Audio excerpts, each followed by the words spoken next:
तो राजीव, सबसे पहले मैं आपके पास ही आऊंगी क्योंकि यूपी की राजनीति को आपसे बेहतर ब्रेकिंग विद एजेंडा में और कोई एक्सप्लेन नहीं कर सकता, तो आपसे ये समझना बहुत दिलचस्प हो जाएगा कि आखिर अब लोकसभा चुनाव के बाद उपचुनाव के इस दंगल को आप कैसे देख रहे हैं। तैयारियां दोनों ही तरफ शुरू हो चुकी हैं, लेकिन उससे पहले हमारे सामने है लोकसभा चुनाव के यूपी के नतीजे, जहां 80 में से 80 सीटें जीतने वाली बीजेपी 40 का आंकड़ा भी पार नहीं कर पाती है। उधर अखिलेश जो है इतना बेहतरीन प्रदर्शन समाजवादी पार्टी का अब तक कर रहा है, तो अब ऐसे में इस दंगल को आप किस तरह से देख रहे हैं? 2027 के विधानसभा चुनाव के नजरिए से भी कितनी बड़ी अग्नि परीक्षा?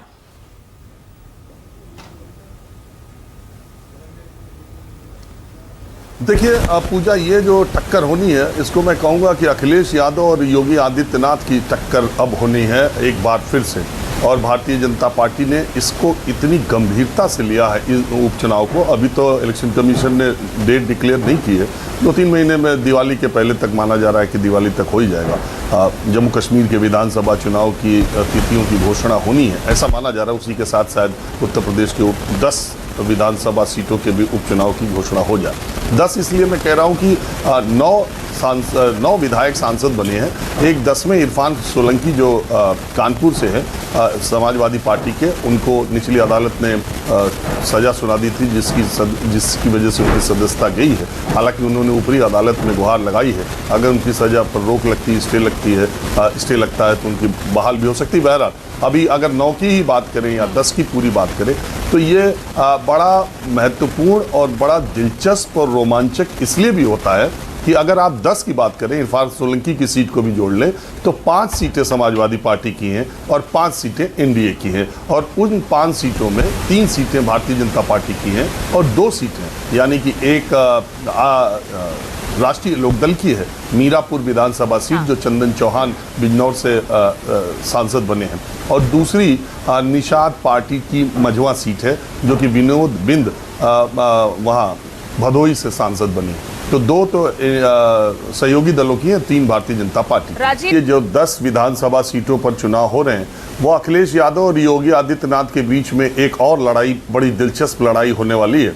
10 इसलिए कि 9 तो सांसद बने एमएलए और एक जो इरफान सोलंकी जिनको अदालत से सजा मिली, अगर ऊपरी अदालत ने रोक लगा दी तो अलग बात है, नहीं तो 10 को अगर आप माने तो दिलचस्प पहलू ये है कि 5 समाजवादी पार्टी की और 5 एनडीए की, यानी आधी सीटें हैं। और 5 एनडीए की सीटों में एक निषाद पार्टी की है और दूसरी जो है वो आरएलडी की है, मीरापुर विधानसभा, जो कि बिजनौर से चंदन चौहान आरएलडी से सांसद चुने गए। अब इसमें इन 10 सीटों पर, और ये अलग अलग इलाकों में है, पश्चिमी उत्तर प्रदेश में भी है, मध्य उत्तर प्रदेश में भी है और बनारस के आसपास की सीटें भी हैं।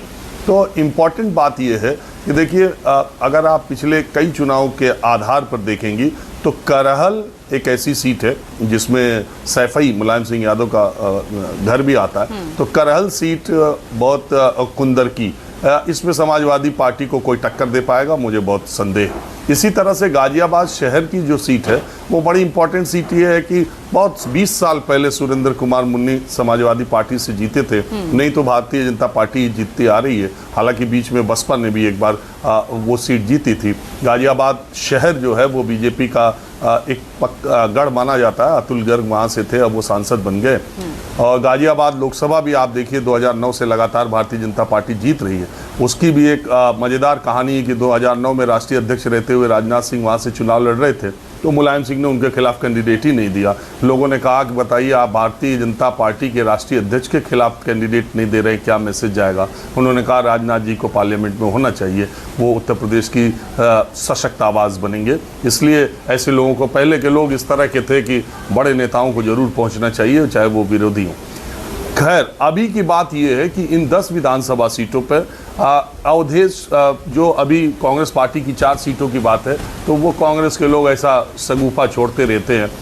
उनका तर्क ये है कि समाजवादी पार्टी के जो सिटिंग विधायक हैं वो तो वहाँ से लड़ लें, जहाँ भाजपा की सीटें वहाँ हमको मौका देना चाहिए। लेकिन ऐसा होगा मुझे बहुत डाउट है।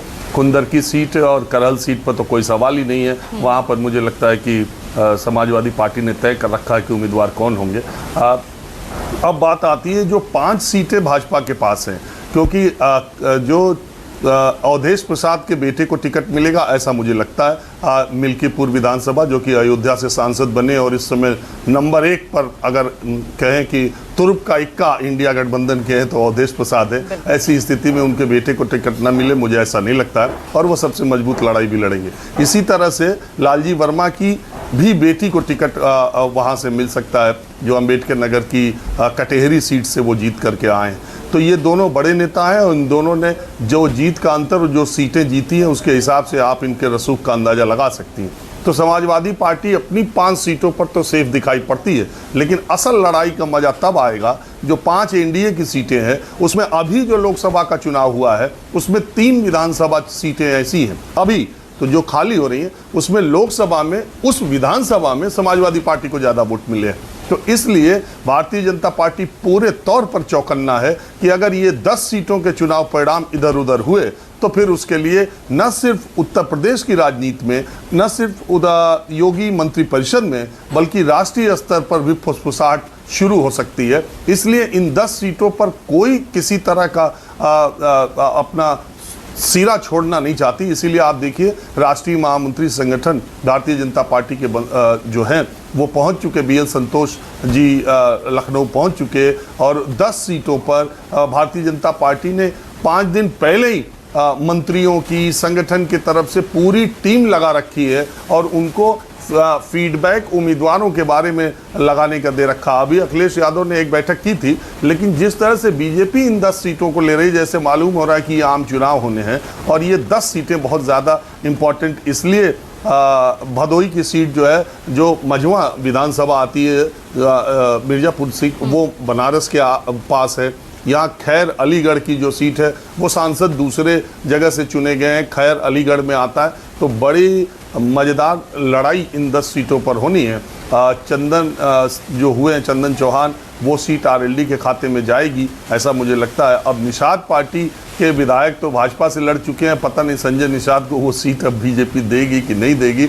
और फूलपुर की सीट इसमें बहुत इंपॉर्टेंट है, जो कि प्रवीण पटेल वहाँ से विधायक बने।